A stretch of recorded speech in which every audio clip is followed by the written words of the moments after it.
I am calling to order the Panama City Commission meeting for June the 9th at 8 a.m. Thank you so much for attending. We're going to start out with an opening prayer by Reverend Smith, Sr., pastor of New Bethel Missionary Baptist Church, followed by the Pledge of Allegiance led by Commissioner Granger. Please rise. I want to say good morning to our mayor and to all our commissioners and everyone that's in leadership roles and that take care of our community. May I start by simply saying thank you all for your services. We appreciate you. Father, in the name of Jesus, we do come now on this day, a day that never was, never will be again, to honor you by opening this meeting with prayer. We pray now, God, that everything we say and do in this place will be done decent and in order. I pray, God, for the protection of this city. I pray for wisdom. I pray for knowledge. I pray for integrity. I pray above all, God, that we honor you in all that we say and all that we do. I pray for every family that's represented. And I do pray now, God, that you will continue to encamp your angels of protection all about us, our family, our city, our state, our president, and everyone that's in authority. I pray for our officers. I pray right now, God, that you will allow them to be able to govern in safety. For God, there's so much for us to pray, and I just thank you right now for this opportunity. It's in Jesus' name I do pray. All of God's children would say amen. Amen. Amen. Thank you, Pastor Smith. Yes. You'll join me in the Pledge of Allegiance. I pledge allegiance to the flag of the United States of America and to the republic for which it stands, one nation, under God, indivisible, with liberty and justice for all.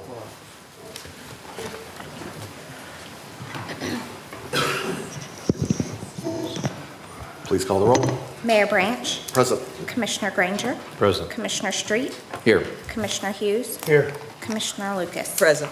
Mayor, you have a quorum. You've received the meeting minutes from May 26th. Do I have a motion to accept?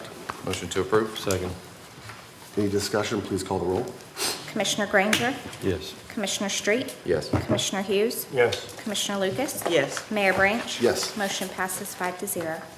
Any deletions, additions, or modifications to today's agenda? I need to push mine back today. Push it back. Push it back next one. Yeah. To the next one. Next meeting, please. Okay, so table to, Yep. And I would like to add a brief discussion and action on our previous budget workshop. I'll explain when we get there. I'll motion that we turn the item 10, Commissioner's Report, 10 Alpha, Commissioner Hughes, into Commissioner Street. do I have a motion to accept? Second. That's the first, we have a second. Any discussion? Please call the roll. Commissioner Granger. Yes. Commissioner Street. Yes. Commissioner Hughes. Yes. Commissioner Lucas. Yes. Mayor Branch. Yes. Motion passes 5-0. Any other changes in staff? None from staff, Mr. Mayor. All right. Moving on. We are in community announcements. All right. Summer is here, and with more events, activities, and projects happening across Panama City, now is the perfect time to stay connected. Sign up for City Alerts to receive updates straight to your inbox or phone.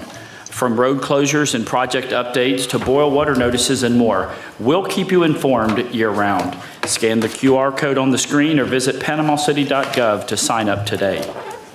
The City of Panama City is running a sweepstakes. When you enroll in AutoPay and enroll in paperless billing between now and July 31st, 2026, you'll be automatically entered for a chance to win one of 5 $100 Visa gift cards. If you're already enrolled in AutoPay and paperless billing, you're automatically entered to win. No payment or purchase is necessary. Visit panamacity.gov for official rules.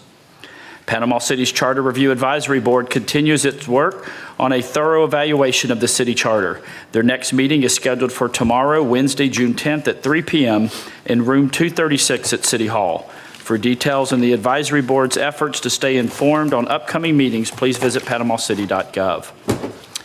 Another pre-budget planning and priorities workshop will take place this Thursday, June 11th.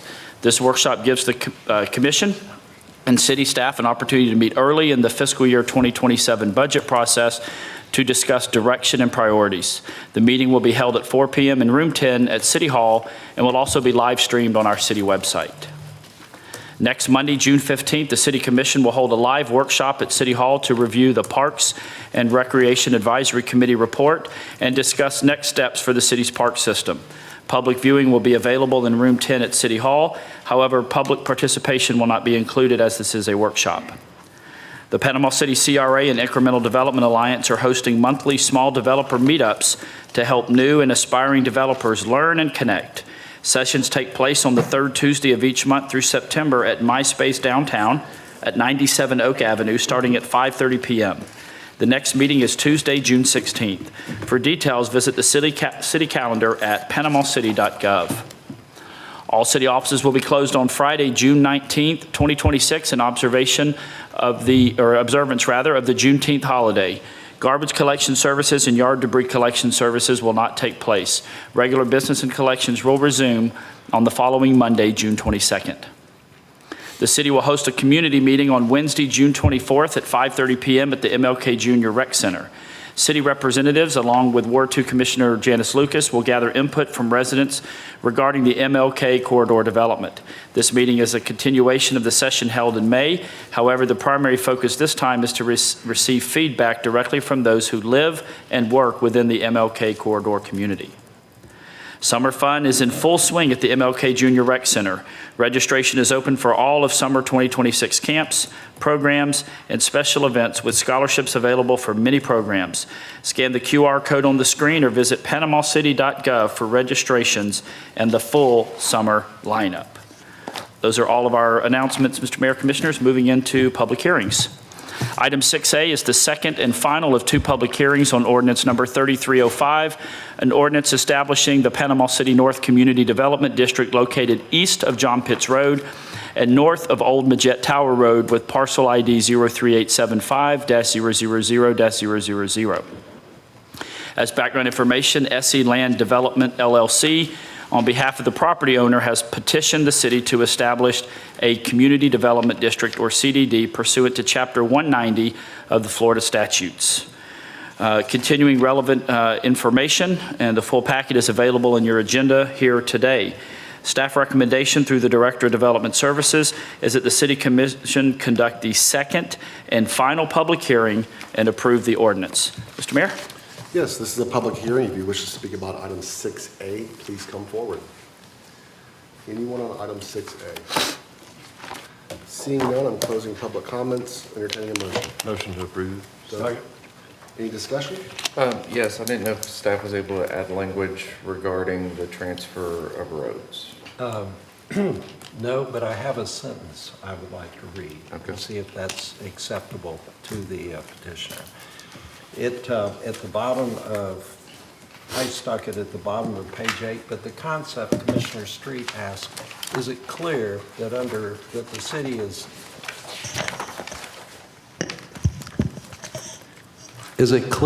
the city is never obligated to accept a road from the district? And I believe it's clear because of operation of law, the district owns those roads and the city can't be compelled to accept them at any point in the future. However, I did suggest that maybe we could add a sentence that simply says the petitioner and the district acknowledges that the city is not obligated at any time to accept a road dedication from the district, something like that. Would that be acceptable? Yes, but Yeah, come on up. Yes, sir. Yeah. Just want to get my name and everything on the record. Roy Van Wyk with Klinsky Van Wyk on behalf of the petitioner. That would be fine. That is consistent with state law. So Thank you. I have no objection to that. Thank you. do I need to amend my motion? Yes, you do. If you could amend it to include that sentence, I am placing that sentence at the end of section 8. I would amend my motion to include the sentence that the attorney just read. And we have a minute second.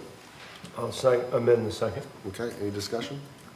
Please call the roll. Commissioner Granger? Yes. Commissioner Street? Yes. Commissioner Hughes? Yes. Commissioner Lucas? yes, Mayor Branch? Yes. Motion passes 5-0. I'd like to read the ordinance title that's been adopted, ordinance number 3305, An ordinance of the Board of City Commissioners of Panama City, Florida, establishing Panama City North Community Development District pursuant to Chapter 190 Florida statutes, providing a title, providing findings, creating and naming the district, describing the external boundaries of the district, describing the functions and special powers of the district, designating 5 persons to serve as the initial members of the district's Board of Supervisors, providing for severability, providing for conflicts of law, providing for codification, inclusion in code and scrivener's error, and providing an effective date.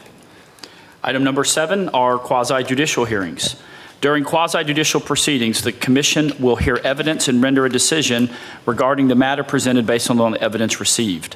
The parties before the Commission and the public are entitled to present evidence, such as documents, witnesses, etc., and cross-examine any witnesses. All parties and witnesses will be under oath and the entire proceedings recorded. The Commission is not bound by the strict rules of evidence and may consider any evidence which it deems relevant and trustworthy. Any member of the Commission may ask questions of the parties or of the witnesses. Since quasi-judicial proceedings are legal in nature, everyone is expected to adhere to proper courtroom decorum and etiquette. Any comments or objections should be directed to the mayor. The burden of proof in a quasi-judicial proceeding rests with the applicant. Therefore, the applicant has the opportunity to address the Commission last, after all public participation and before the Commission deliberates. Mr. Zimmerman? At this time, I will swear in staff for this item who will remain under oath during the entire proceedings. Also, any additional parties that intend to testify during the public hearing. Would you stand and raise your right hand? And if any time somebody else would like to speak, that's fine. We'll swear you at that time. Do you swear and affirm that the testimony you're about to give is the truth, the whole truth, and nothing but the truth? Thank you. Item number 7A is the first of 2 public hearings on Ordinance 3303.1, an ordinance amending the future land use map of the city to reflect the land use designation of general commercial use for a property located at Grace Avenue with parcel ID 14327-000-000. As background information, the applicant has requested a future land use change to general commercial and a rezoning to general commercial 2 or GC2. This item was previously reviewed by the Planning Board on May 11th of this year. The Planning Board recommended approval unanimously with the condition that the owner consider the effect of their commercial uses on the neighborhood and any restrictions that they, the City Commission, may place on the property. Staff concurs. The following documents are enclosed in your packet. Ordinance 3303.1, the staff analysis report, recommendation, and public comments, the adopted map series, including aerial, future land use and zoning maps, and the survey. Staff recommendation through the Director of Development Services that the City Commission conduct the first of 2 public hearings. Mr. Mayor? This is a public hearing. If you wish to speak about item 7A, please come forward. Anyone on 7A? Seeing none, I'm closing public comments. Yes, sir. I'd like to read the title after the conclusion of the first of 2 public hearings.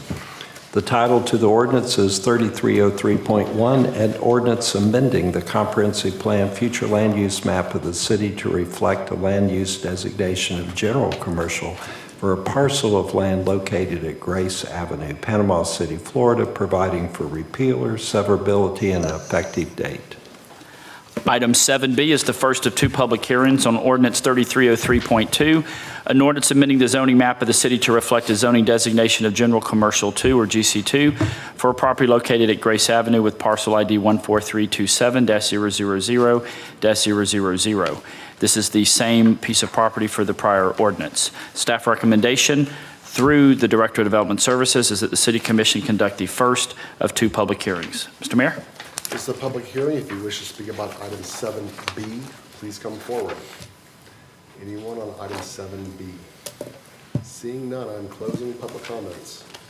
I'd like to read the title to the first at the conclusion of the first of 2 public hearings, Ordinance 3303.2, an ordinance zoning a parcel of land located at Grace Avenue, Panama City, Florida, having approximately .482 acres, GC2, providing for severability and providing for an effective date. Item 7C is the first of 2 public hearings on Ordinance 3304, An ordinance amending the zoning map of the city to reflect a zoning designation of Neighborhood General, or NG, for a property located at Magnolia Avenue with parcel ID 18067-000-000. As background information, the applicant has requested a rezoning to Neighborhood General. This item was previously reviewed by the Planning Board on May 11th of this year. The Planning Board recommended approval unanimously with staff concurrence. The following documents are enclosed: Ordinance 3304, the staff analysis, report, and recommendation, the adopted map series, including aerial, future land use and zoning maps, and the survey. Staff recommendation through the Director of Development Services is that the City Commission conduct the first of 2 public hearings. Mr. Mayor? This is a public hearing. If you wish to speak about item 7C, please come forward. Anyone on 7C? Seeing none, I'm closing public comments.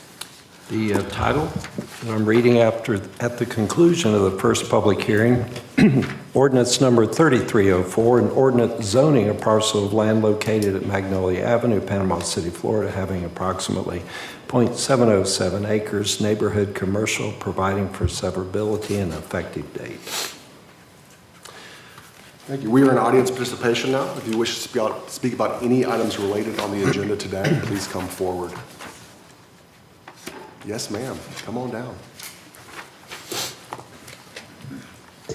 Good morning, Patty Sunday, Fairland Avenue. I want to start with the positives. If you haven't been, it's just exhilarating and wonderful. The MLK Center, if you're over 50, Nevin, and you used to play basketball, I am in that group, as is my husband. It's fabulous. Oh, he's in that group a few times. All right, but it's all right. It's so fun, and it's just a beautiful moment of community. There weren't enough over 50 last night, so even some ladies got in. And so it's just wonderful. It looks like a 4-star hotel to me, and it's just lovely. Second thing I wanted to comment, and this is all back to the budget report that Jeanette prepares. My husband showed me on his Facebook your post of your goals, I think maybe after y'all went on that trip or something. Very clear, great communication, and I really support the way that you're sharing the ideas early, and I also support the initiatives that you have posted there, I think, as a private individual. So on the budget, I have brought this up before. The city manager's report on the very bottom around the ASAP, there's some weird percentages there, and I don't know what they relate to. They're at the very, very bottom. It's 75% this, something that. It was a previous, perhaps, reading scores when things were being tracked, but I don't like it as an archive journalism kind of person, because if anyone ever looks back, we need to tighten that up. I'm not sure what it goes to. It's just sitting there, and the other stuff has been out. And I'd like to know what it goes to. And then the last item is Jeanette had prepared a very nice report showing that housing was 330% over budget, and had put a line in her narrative that said the reason it is like that is because the funds, federal or state, had not yet been allocated or had not come in, which I really appreciate that as a taxpayer. But what I would like to know is, are those funds for sure? And how much are they? You know, once they flush through, will it be 100% of budget? Will it be 90? Because that's a little bit of a flag there, right? And so I would like some more explanation on that, and I'm glad to know that you're going to have another early budget workshop. It's just so important, because I feel that you all deserve good data to make great decisions. Thank you. Thank you. Please make sure to get those answers to Ms. Sunday, please. Thank you. Yes, sir. Anyone else related to agenda items for today? Come on down. No one else today? All right, I'm going to close public comments for the day. Moving on to the consent agenda. We have a motion to accept items 9A, 9B, and 9C. Motion to accept. Second. Any discussion? Please call the roll. Commissioner Granger? Yes. Commissioner Street? Yes. Commissioner Hughes? Yes. Commissioner Lucas? Yes. Mayor Branch? Yes. Motion passes 5-0. We are in item 10A, which is Commissioner Street's. Yeah, so Friday in our one-on-one meetings, it came to my attention, I was just asking for, hey, what are we going to discuss on Thursday? What are you guys preparing? And there seems to be, from what I understand from staff, some confusion on maybe what our expectations were following the previous budget workshop. And so my expectation was, I thought we had consensus around the staff was going to present what a 16% budget cut would look like to each one of the departments. I thought that was consensus, but maybe it wasn't. And so because it's a workshop, we couldn't actually take a vote in action. So staff is in this gray area. So my proposal today is we quickly take action so that they understand with clarity what the expectation was in bringing forward a balanced budget. I thought it was 10%. I thought it was 10.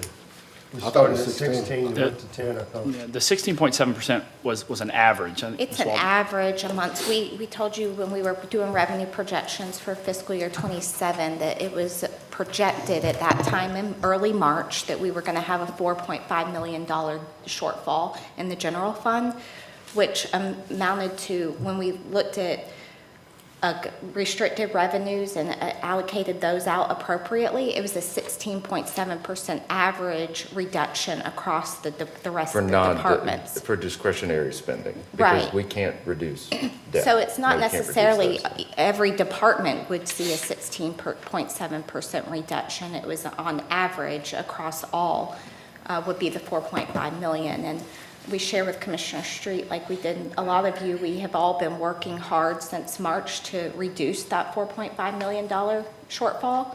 And we were planning on presenting how far we've come, what we've done since March, and where we're at, and then cuts to represent the number, the new $4.5 million number.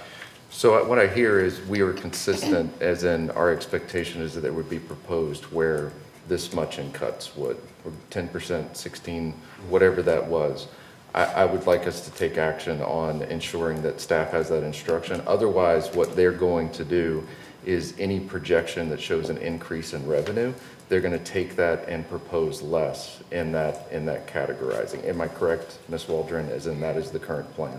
Well, yes, we would update our projection based on what we've been working on since March. And, maybe the 4.5 is not 4.5 anymore. Maybe it's $3 million shortfall. And we would present reductions or adjustments based on that $3 million number. The point I felt like in the exercise was not for us to adopt, Right. but for the staff to go through and actually create that much margin in their budgetary process. Yeah, we're not saying that's what we're doing. We're saying the citizens want to see all options. Aggressive, replenishing reserves. They want to see the gamut, and for us not even to consider the cuts, to me, is not doing our jobs of showing the options. What's the appetite of the department heads talking to us about their budget? I've never gone through all the departments. I've never sat down with all the department heads. It's their money. It's the money that they're trying to spend in their department. Is that? I would like the exercise just to see how that interacts with the overall flow of the city as well as with us in this process. Is that something that we're up for? We could do a department discussion in July. Is that something? I would rather have them go through the exercise first, and then whatever kicks off from that would drive the discussion moving forward. So I would handle it. I think what Robbie's, and I think I'm on the same page with Robbie, which is never done this before, don't know what options we have. Right. Is there a better way that we can help even understand what's going on? Because it's not like we go walking into these departments saying, Right. show me your budget. We don't have that authority. And so I don't know the best situation to help collaboration and understanding. If there's another model of another city that's doing it. What I liked years ago, Keith Medford had the best presentation where he benchmarked his spending and acreage he had to mow against other cities. What I don't want is pat on the back presentations during budget season of like, look how great we are. Because we have to make real decisions here of potential loss of major property taxes and even our shortfalls. Every city's going through this, and we have to look at all the options. So Right. I'm up for ideas on how we facilitate communication, where we understand the departments to our best ability and have them explain how they spend money and need money. Is there any further discussion? Yeah, so I would just say that having sat through a couple of times of all the department heads coming to us and talking to us about I could see where that would be very valuable information to somebody who's never been through it before. It was incredibly long. I would also suggest that there are certain services where we are very unique in the state of Florida. You know, it is tough sometimes to benchmark the services that we offer our citizens against other cities that may be more dense or may not be a tourism corridor, you know, or may not have you know, the same relationship, the good relationship that we have with our county. So all those things come into play, and anyway, I would just say that I'm not against benchmarking. I just don't want us to send the signal to our directors that they have to find a city that is similar to them. And then because what happens is that, you know, you may find a city where they spend, I don't know, $1 million less in fire every year, and they have more citizens, but then you find out that they actually have a pretty dense downtown with a lot of residential, right? And we don't. So, I mean, you know, Yeah. those things are really, you get so many variables. Well, and It's even really analysis hard. can be cognitive bias. So you're just looking for something to confirm your existing beliefs. And Yeah. so, yeah, all research and benchmarking can be used and manipulated. Understood. All that Not sort of opposed to benchmarking. I'm just saying, let's not let that be the enemy of good. stuff. Totally.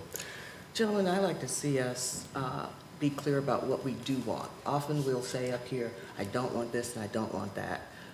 But let's be clear about what we do want. It was very beneficial, and yes, Commissioner Granger, it was long to go through the process. But I think it's worthy to do again, especially with everything that we're facing and the decisions that we have to make, so that we are informed. So I would support the mayor and Commissioner Hughes's request for that kind of a meeting. It is really, in the words of a very famous story, it's the best of times and it's the worst of times in Panama City. And so we need to take the time to make the best decisions that we can in this budgetary process.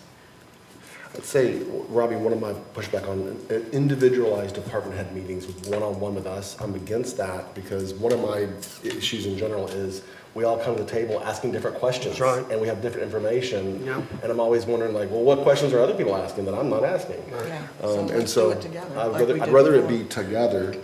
I'd rather it be brevity. I'd rather it be less about what we did last year and more about possible ways we're going to have to cut back. There's no way of avoiding that. And that's what the conversation needs to be about is how do we get to the budget number we need to get to? And that's what the conversation needs to be, in my opinion.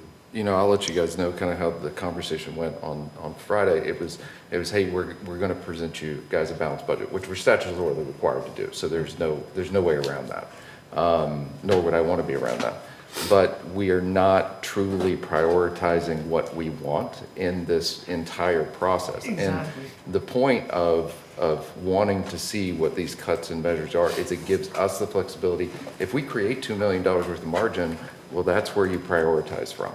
You prioritize, is that reserves? Is that some initiative? Is that something like that? But as long as we're budgeted at the max continuously, it hinders the commission from creating any prioritization other than through just conversations and the great working relationship we have with those on the dais. But I think to get us to the point that we actually have a forward-thinking, zero-based, priority-based budget, we've got to change our process and how we've done it previously. And I felt like the 16%, 10% was a very positive step in that direction. And if we want to break up departments and have a couple meetings, I am all for that. So whatever it takes to help us get on the same page and reinvigorate the budgetary process so that we're not operating with no margin, we actually have some that we can be opportunistic even in the situations that we're in now.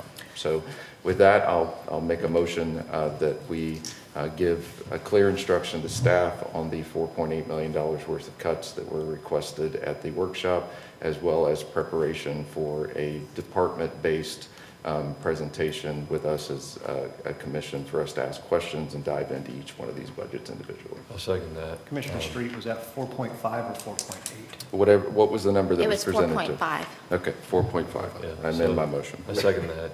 Discussion? Yes, I'd like to also add that we have a discussion, whether it's at this time, but there's some philosophical undercurrents about what departments should go forth, what we should do as a city.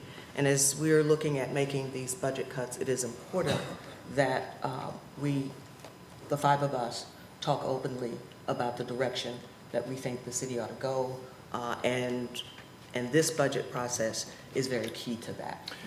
Commissioner Lucas, if I can add, that was one of the reasons why I was a proponent of the 16.7% process, is that was equally treated across every department and every initiative. It wasn't singling out any specific piece. Currently, as motioned, the staff has the flexibility to, cut certain departments more than other departments and present us something that is maybe not across the board.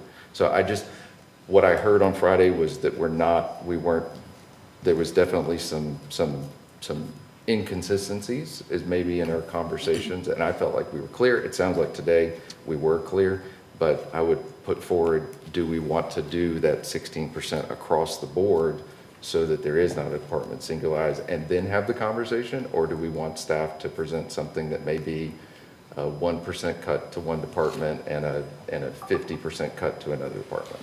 Yeah, I don't want to put any constraints on them in the sense of that it is flat out across the board. I would much rather see them try to work. They know these programs and systems way better than we do. I'd rather give them the flexibility and just tell them, hey, look, here's the overall budget. We just want to see a 16% cut in that budget. Y'all figure out where it comes from. I'd rather give that to them and let them do the work on that than just flat out say, hey, we're just going to cut 16% across the board. Because what you're going to find is, I think, if we did that, they're going to give us exactly what we're asking for, and you're going to find that that's not palatable to us. Yeah. So I would also suggest that as we need to tell the directors today kind of the mindset that we are looking for, because we're asking them to come up with a budget that is going to be much less than their current operating budget and last year's budget and whatnot. And then we're going to make decisions on that. So I fear that there may be some things that get miscommunicated to them in a negative way. So I would just kind of say, hey, what are y'all thinking? If you were a director in the city and you had to cut your budget back, like how would you want your information to be received, if that makes sense? So Commissioner Granger, what you're expressing now is what I'm asking for, that philosophical discussion. When the mayor proposes, as he's done in his statement of what he'd like to see, there are some philosophical differences in those statements than the way the city currently operates. And so it is confusing for departments to well, what direction are we going in? For example, I was in a meeting last week with the One Positive Place, and for more than a decade, they have been working to build an ASAP building. And now with the sentiment expressed by the mayor and shared by others that we haven't discussed on the dais in public, that our departments are aware of, you're right, there is conflicting information and we can't tell them how to feel. They feel how they feel based on what we're saying. And so we need to be clear and have that conversation openly for everyone. Do we have it right now, or do you want to have a workshop? Well, I mean, it's going to have to be before we put them to work doing the thing that we're asking them Well, to do. I mean, I can be very brief with my comments. I mean, the lens that I look through is duplication of services. If there's somebody doing it better or the same or similar, that should always be something that's on our table for consideration. And then third is the area of impact. And so if something affects 5,000 citizens and something affects 2, I hate to say it, but there has to be a give and take from the tax base. And so you have to prioritize the things that impact the most people. And so, and that is just the nature of the job. And so those are the things that I look at, and it's really no respecter of a department or an initiative or anything else like that, as much as it is from the standpoint of, I'm not in competition with other governments, I'm not in competition with other agencies and nonprofits, and I'm not in that, and also I'm not in the, I think that the more people it affects, the more seriously that we should consider it. Yeah, what I don't think we are up here is the Department Innovation Board, where we come to them with innovation ideas that they should be thinking about. They should be coming to us with those sort of things of, duplicate equipment, duplicate services, and partnerships of nonprofits, other municipalities, and the public, and looking at ways they restructure things. I mean, this is enough of a cut where it's not going to be, oh, we'll paint the bathrooms less often in the offices. This is going to be structural. And in the real world and outside of government, these are things that keep businesses in business long term. And we're faced with drastic revenue shortfalls that we have to structurally account for. So what I don't want is us to have to go on the dice and say, here's the cuts you should look for. Here's the way I would do it. Because we haven't worked in any of those departments, at least I haven't. They should be bringing us those options, saying, well, I can do this, I can do this, we can do this. And letting us, we take the heat for their proposed ideas is the structure of this organization, in my opinion. And I think y'all have all hit it a little bit, is that by having a meeting with the directors, they know what they need and what they don't need more than we do. And by being able to ask, do you have to have this, or can you live with that? And let them tell us what they're willing to, put the squeeze on their department for. And if they're willing to do that, I'm willing to back that. If they need something and say, look, we're gonna bring it home, we're gonna pull through for you, and we're gonna make this happen, I'll have their back for it. But without that information, it's hard for me to say yes or no, or to determine this is a good cut or not. And so for me, I'm on an information gathering tour, if you will, there. And I think that's what I'm looking for out of these workshops, is not as much of a, here's what the staff has done for us so far, without us having any say-so in it at all. But we're gonna have to vote on it. And now we let the staff talk to us about it, and then let us then question whether or not with the upper staff, if that's a good idea or not, And so I'm open for all the meetings that we can have up until that vote that we have to make on the budget. Any other discussion? Well, just a couple of points, Mr. Mayor, Commissioner. So, this Thursday, that's in 2 days. So, will not be with the department heads in 2 days. That's typically something in the past we've done in July or potentially late June. So we'll look on finding some schedule for there to be an interactive workshop with all the department heads. I think this Thursday we'll kind of show some of the preliminary stuff that's been done based on, your conversation here today. The $4.5 million in March was an estimate. It could have been 3.7, it could have been 2.8, and I believe we've all said that as we get closer to the summer, that true number is going to become more clear, and I think that's what we're seeing, which is, typically why in July is when we've had that first, in the past, the workshop, and as a reminder, the budget, is not voted on until September. So I think that's a clear thing. Nobody's being asked to vote on the budget in July. That's still, I would say in a lot of ways, July is still kind of the beginning part of that process that comes to culmination in September. So. Let me just add that there's quite a bit of talk about government should operate more like business. And when it comes to principles of business, you don't spend more than you have, and so forth. Yes, I agree with that. But government is not a for-profit business, and government is not a nonprofit business. We exist as a government to solve those common problems for the greater good. And so when we look at what our departments are set up for, and what is the greater good problem, challenge that we as a city have determined that these departments should be working toward. That is the kind of discussion and question, I think, that feeds and guides decisions. And so, yes, we can look at what other cities do, but let's not lose sight of the fact that the city of Panama City is uniquely positioned in Bay County and has a particular set of challenges for our government to solve. And among those, we've talked about it, we've held workshops on it, and we're still working through it, affordable housing. And what drives that? It isn't just whether we're a developer, a contractor, a realtor. It is what is the government role in helping to bring that to fruition.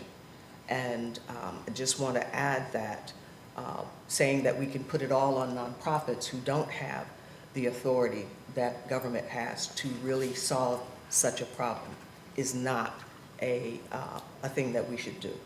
So looking forward to the budget workshops and for these continued in the public discussions.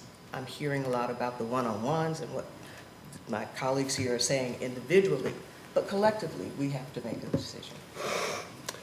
Can you restate the motion? Motion, yeah. You're gonna, go ahead. What I have is that we would present, staff would present $4.5 million worth of budget cuts at the workshop, pre-budget workshop on this Thursday. And then following that, we would have a department presentation at a workshop sometime in July. Sounds good. Any other discussion? So, again, just on what are our expectations out of the directors, I would absolutely agree with Commissioner Street on prioritize the funding the things that impact the most amount of people.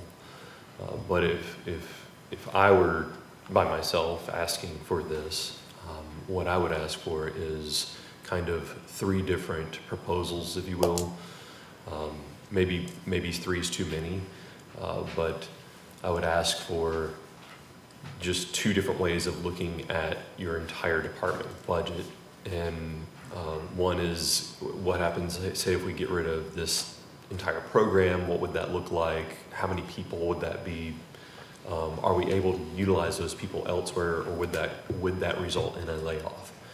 And that's the kind of information. I know nobody wants to talk about that. I know nobody wants to say those words, but that is the type of information that we need to have. And then maybe a quick synopsis around what that thing is. What does it provide? What does it do for our city, right? Because I know that a lot of times when we get into these things, you may look across the entire portfolio of what you operate and what you run and go, I don't see anywhere to cut. And that's going to be kind of the tougher part of this, I think. Some of you probably will see some things that you can cut. Others may have a harder time with that. So that's all I'm saying is that if it was me, I would try to look at it from 2 different ways and say, hey, here's 2 different options for if you wanted to cut this area. So that's kind of what I'm looking for. If I was them, I would be looking for like how do you want to see it presented? And I think that kind of comes into what you were saying is we're not here to try to innovate. They know their system better than we do. So if that means that we do without for so many years, maybe that means that we do without for so many years. I don't know. Yep. But like any other discussion? No. Please call the roll.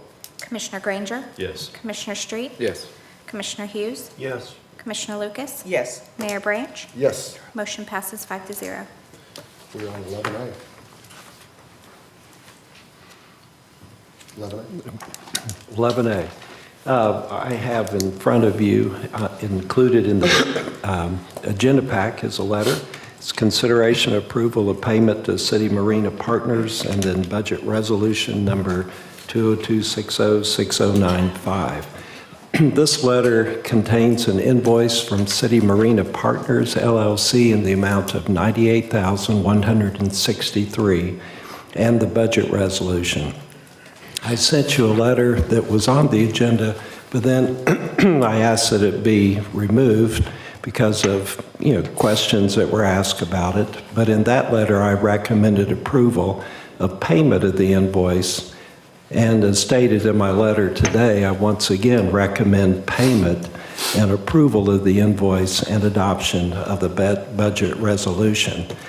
After sending you the letter, I then requested additional information from Mr. William Harrison as far as backup information to support the invoices, additional support for the invoices. As quick background, the commissioners had requested requests for proposals in early 2024 and then selected CMP on May 14, 2024 to enter into discussions for a long-term lease arrangement for the downtown marina wet slips. The idea was that the public-private partnership would contribute the funds necessary to construct and that the city would enter into a long-term lease agreement. On June 18, right after the approval of the selection, the City Commission approved an interim agreement with CMP. And this interim agreement was not a typical consulting contract, but was also a public-private partnership.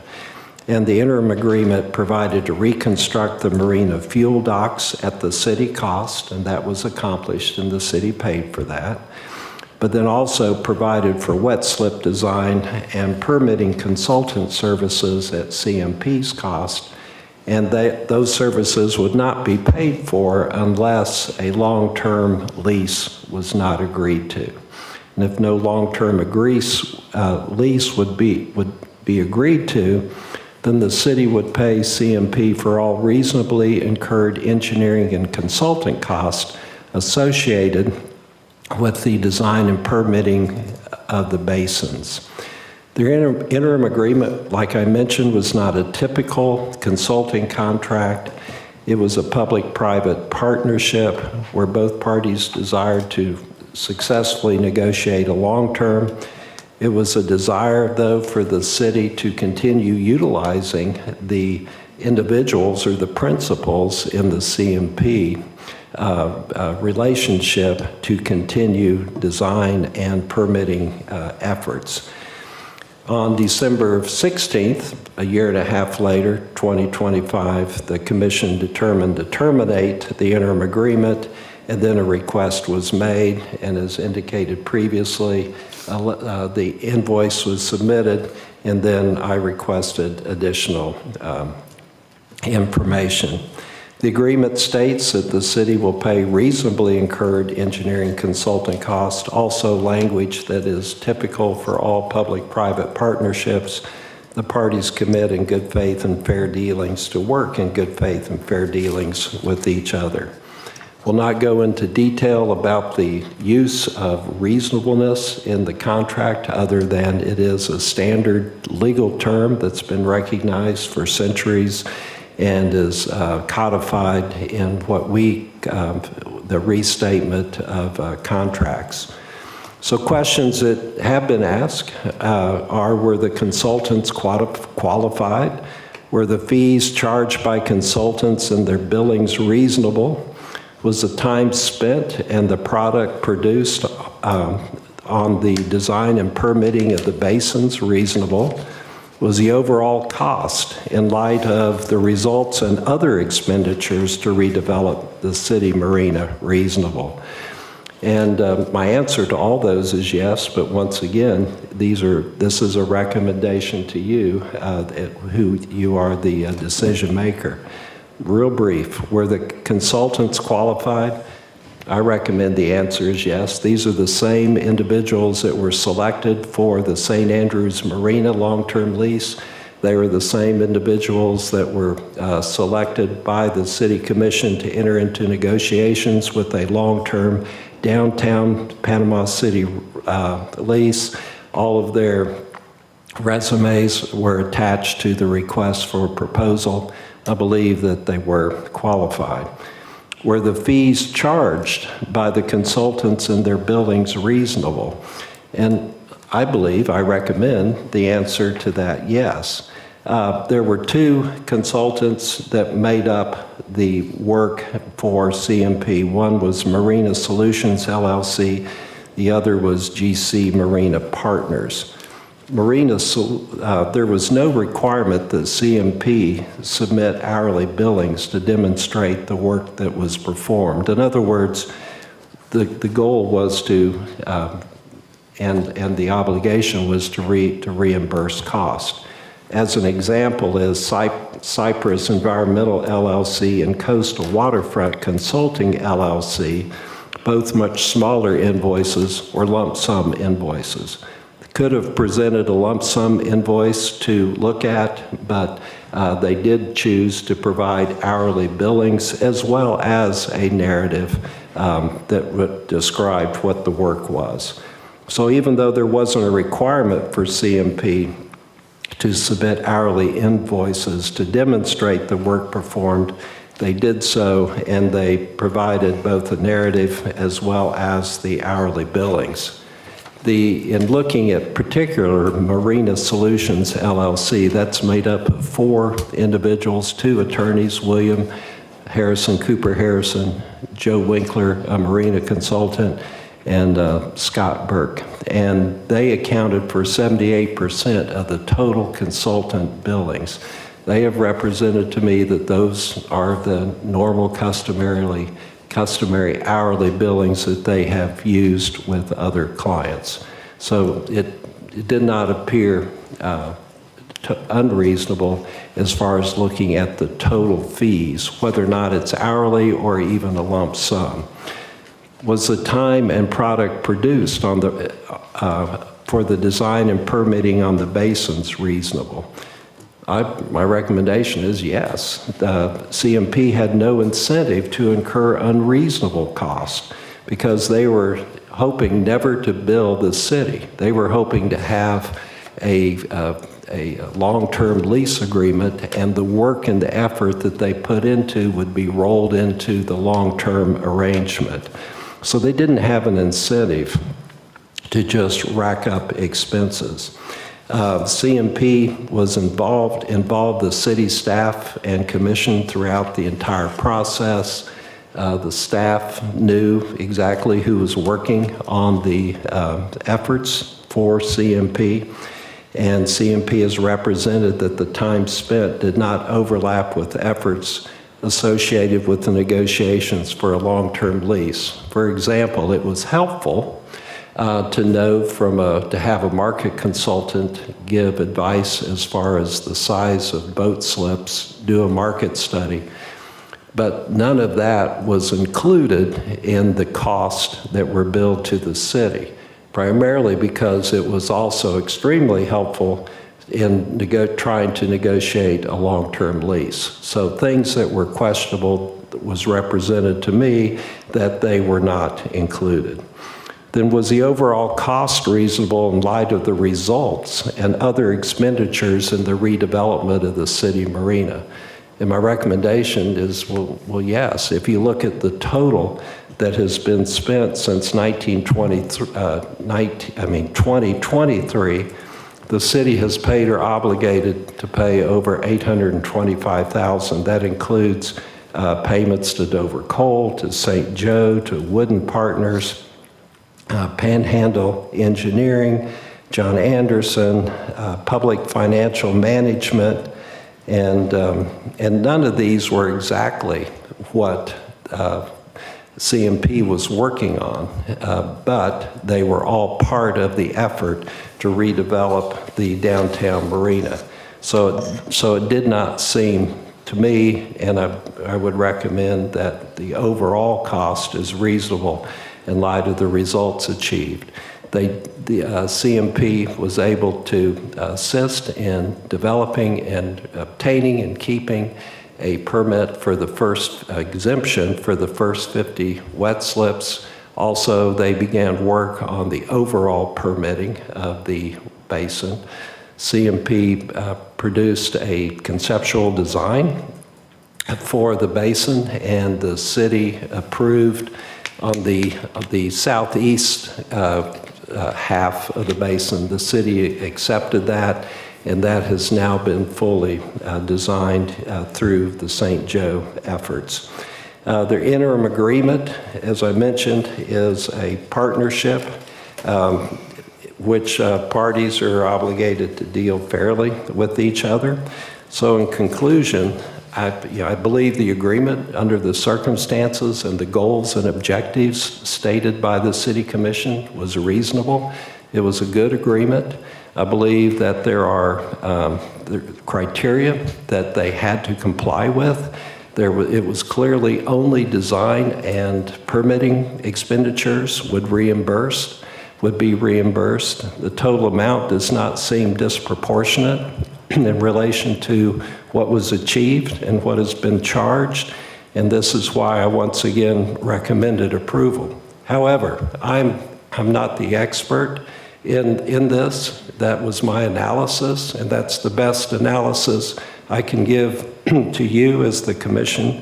I know that that's why we're here, is to adopt a budget resolution and to consider moving forward with taking care of this as the remaining item from the CMP interim agreement. Happy to discuss it further with you. I'll entertain a motion to approve. A motion to approve. Do I have a second? Second. Discussion. I made it very clear I'm not happy about the situation, but if staff has gone and done the due diligence, that this is what we should pay, and their recommendation is that these are, line items are justified through the contract that we signed, then I'm in favor of paying it to them. I'd recommend a couple things. One is that in your motion, you adapt a policy that hourly rates must be disclosed in advance on any contracts that the city procures, regardless of what the agreement is. Secondly, that monthly billing must take place on any hourly billing contracts. That shouldn't just be this agreement, that should be every agreement. And had that have happened. And not to exceed as well? Not to What's exceed. in scope, Sure. what's out of scope, all those kind of things? I think those, but the real issue that I've got with this contract is the customary fees. If that is the case, I do not see in any of this documentation where other clients have been charged the same amount. So if that can be showed, I do agree with Nevin's component that the costs are probably reasonable. But if it can't be shown, we're presented hourly rates. I don't want the citizens paying a higher hourly rate than some other person. So I think that should be pretty easy to show. So I would prefer that we delay the vote, but if not. I would caution us to try to set limits or allowables on an overall basis. Each contract is different, because of the participants, because of the terms. Duly noted, I agree with you. We need to make sure that the public knows what those costs are. But at the same time, problems with contracts are made when they're written, and we just don't know it until they show up. And in this particular case, it had about 3 years to brew for your particular issue. And so I would also think about that this was a partnership, not a contract. So this partnership, all of that none of that mattered, because the partnership, they were going to take care of that. And so we need to be careful not to try to cross the streams there, that what you're asking for is in a contract, but what they were doing was what they're giving us is something that we were never going to see before, because that was the partnership. They were picking up those costs, had that gone through, had we not had that 3-2 vote. So I agree with you that we need to make sure that the public knows and understands, and that we get information, whether it be monthly or bi-monthly. But I'm concerned that this is not the first time that this has happened. The Haggerty contract to the city? to the city. No, it isn't. Well, I mean, it's government. I mean, when I got elected, it said Panama City is price plus 20% is what everybody told me. We are here to create policy that prevents things like this. And so what I'm saying is, in this action, make policy that doesn't ever repeat it again, and restrict our team from being able to do that. The Haggerty contract was a great another example, not to exceed amounts. That's all it was, and we just kept going and kept going and kept going. And then all of a sudden you wake up to a bill one day. I'm just saying that there is a precedent that we are not taking seriously on our contractual obligations, and this is exposed a very significant one. And my personal opinion, show what hourly rates you're charging other people, and that they've been secured in that. And then yes, I think the contract is completely valid as it is. But allowing our team to continue to be able to present to us at times when we may not even notice. I mean, look at the amount of documentation that we just get to review every single week. That is unfair to a commission. That is why we need policy. Josh, you had this 2 weeks ago delivered to you in your email. And it's been available to you. It's not fair to staff to say to staff and lay this off on staff. I'm saying we give an amazing amount of volume of paper. Per your request. I mean, you're the one that requested all this. I didn't request this. Somebody did. I've requested hourly rates to be disclosed. That's what I've requested. So it would be no different than, like, let's say we engaged Dover Coal on Harrison Avenue, and they worked 12 streets away and said, well, it's adjacent to the thing that we defined in the contract. The contract could have had provisions of, you know, the basin is defined in this area, nothing outside of this. And so there's a difference in someone working on their stuff for their project and the defined scope. That's my big problem, is there was no defined scope, and the job of an attorney is to prevent when things go bad, to be ready for it. It's the job of the commission to approve or disapprove, and the last commission approved both examples that Commissioner Street pointed out. There was a contract that was vetted, it was written, vetted, and approved by the commission. Nobody's to blame except everybody if we're going to be mad at you. How come our staff didn't know they were getting charged for every single meeting that they were in? Well, Like, do you understand? you expect somebody to go to work for free? I mean, seriously. we learn from every situation and we move forward, and what we've learned from these situations Yes. are improvements in the contract so that we don't have to be, I'm not an attorney, I've never been to law school, so they now know our goal is not to ever be surprised like this, and to me this was a surprise. So let's be clear, part of what we're dealing with here is a culture of how we operate. And when we have commissioners, the mayor, past, current, that are also involved with the deal-making, if you will, that can create situations here when the people who have to uphold it change. And that's the situation we're in. Mayor, I appreciate your comments opening this discussion, that it's not what you like, you would have done it differently, but here we are. And so let's move forward. Commissioner Street, as the tenured one on this commission, you've been involved with the marina to getting us to this point with both marinas. And so I think it is important to say that we, as the commission, have a responsibility as well for reviewing the contracts. Even though we get a lot to look at, it is our responsibility as well. And so going forward, as each of us, as commissioners and the mayor, meet and talk individually as we're trying to usher new things, that we be mindful of the direct direction that staff gets from the dais and the indirect that happens when each of us is meeting with citizens, with potential folk who we might be in partnership with. And so let's be clear that where we are happened not just because staff didn't do X, Y, Z. There were commissioners involved as well. Okay, any other discussion? Yeah, so I don't think anybody's happy with this, but I would like to move this forward and get it behind us. And I'd rather have staff working on other things, because I don't think the juice is worth the squeeze continuing to drive at all of the different things. We may be able to squeeze out and say, well, yeah, we saved maybe $10,000 here, but I think that would be the expense of how much, right, to staff to trying to figure that out. may not be any cost savings whatsoever. If it was $1 million contract, then yeah, I would absolutely continue to drive at proving everything. I think this is gets us past all of that.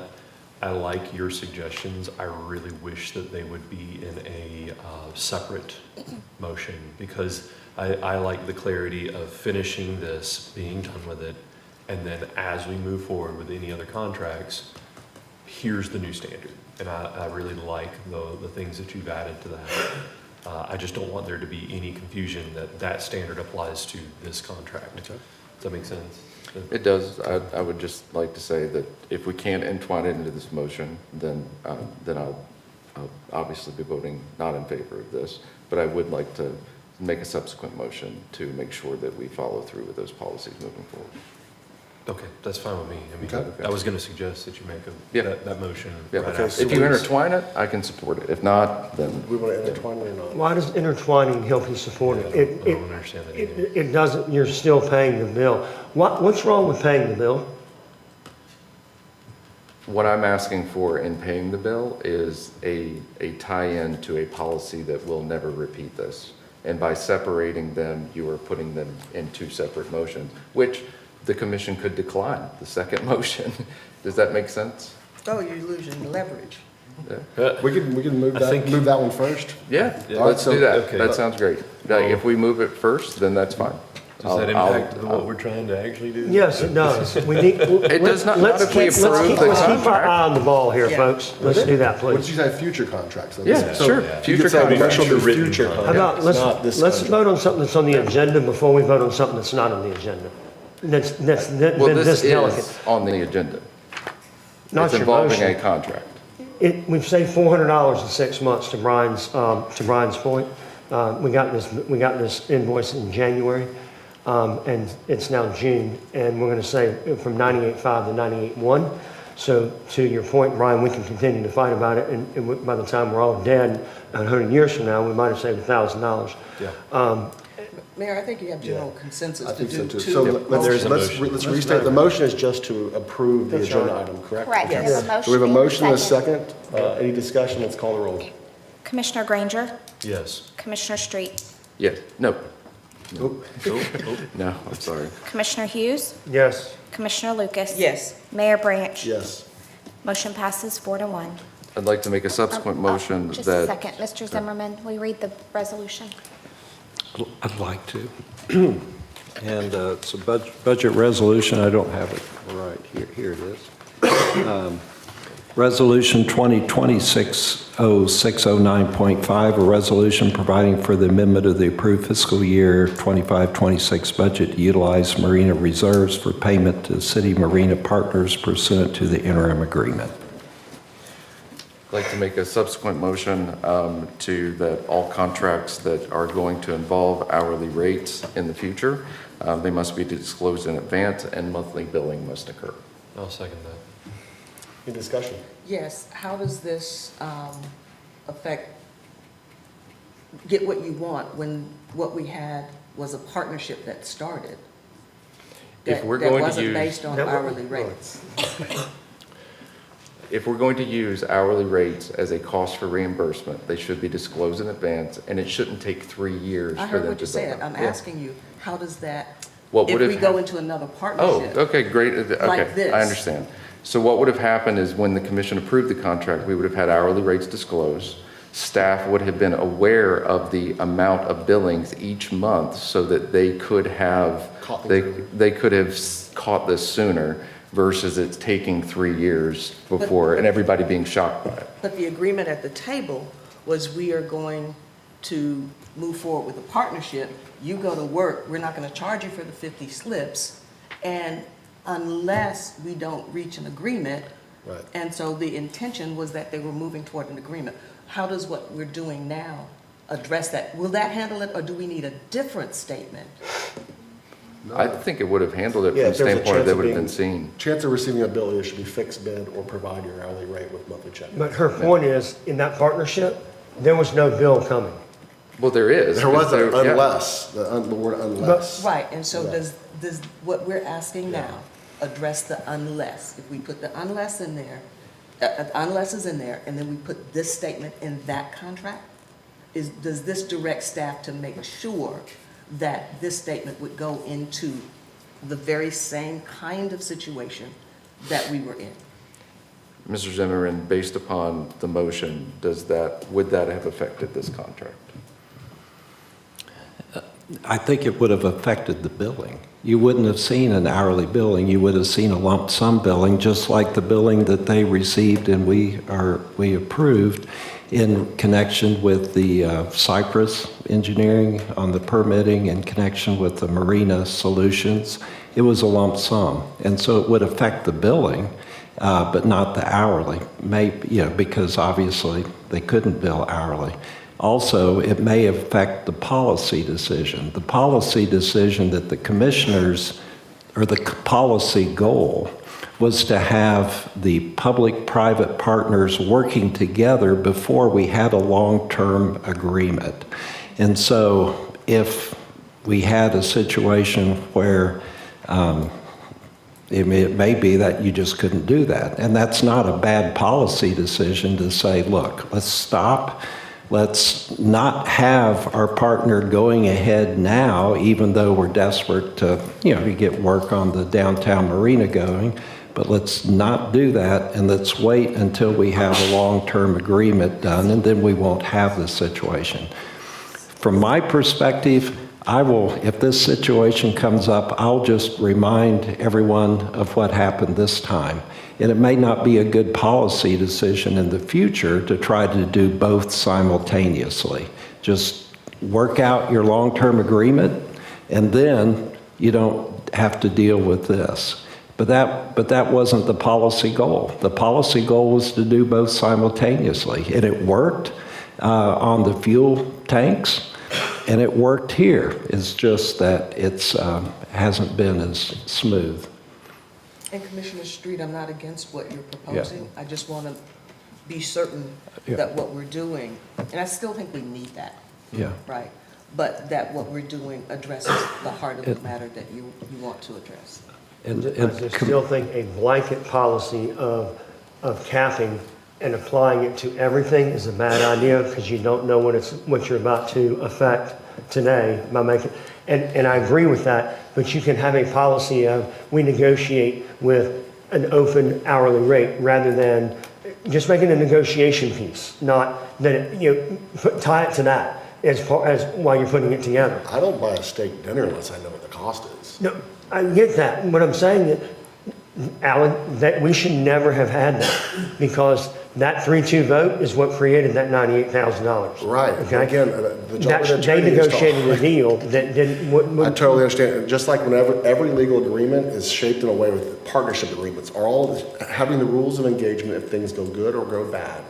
And that's the point, is things went bad or things went not the way we intended, and we didn't have any good rules of engagement to protect us, that we knew what we're going to get into. And so that's all we're not asking for anything nefarious. It's just an expectation of we're going to get billed this much, or some sort of cap. And so I'm asking Mr. Zimmerman, you've heard the conversation, is there a better motion or policy to make that would help reinforce this belief to ensure that we don't have surprises in the future? Could we do a not to exceed amount above as well? There has to be lessons learned from something. Yeah. I'm not against the motion. It makes my life easier if that's the clear, guidelines. I was responding to the specific question, how it would apply to this agreement. And I think it will affect your policy decisions more than it'll ever affect your contracts. That's my point. It will affect the policy, and that's okay, because you can then change it at the appropriate time if you need to.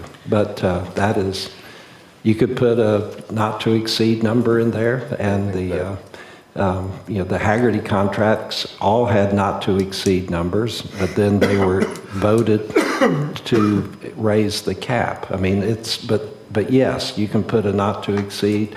You can do everything that Commissioner Street said, and I think that is fine and would be helpful. You want to amend your motion? I'll amend the motion to also include, in cases where there's not an hourly rate, a not to exceed number must be in place. Okay, do we have a Second that, yeah. Any other discussion? That is a way to do it. Please call the roll. Commissioner Granger? Yes. Commissioner Street? Yes. Commissioner Hughes?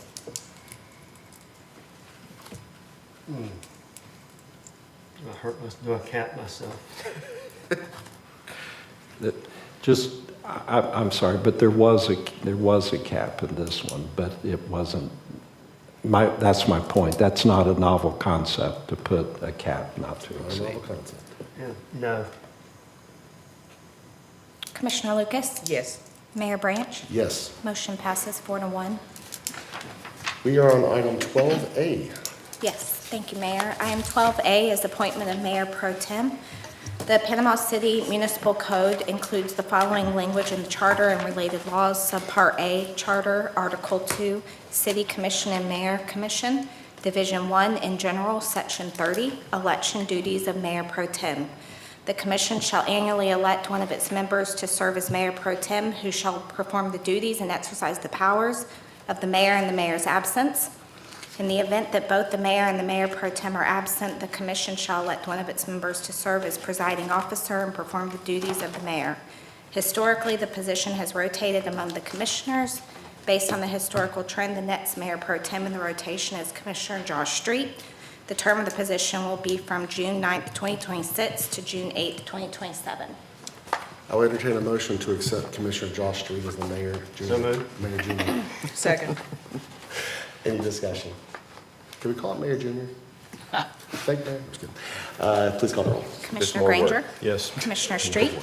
Yes. Commissioner Hughes? Yes. Commissioner Lucas? Yes. Mayor Branch? Yes. Motion passes 5-0. And item 12B is notice of term expiration on the Panama City Housing Authority Board. The Panama City Housing Authority has one position for a 4-year term that expires on June 11th, 2030.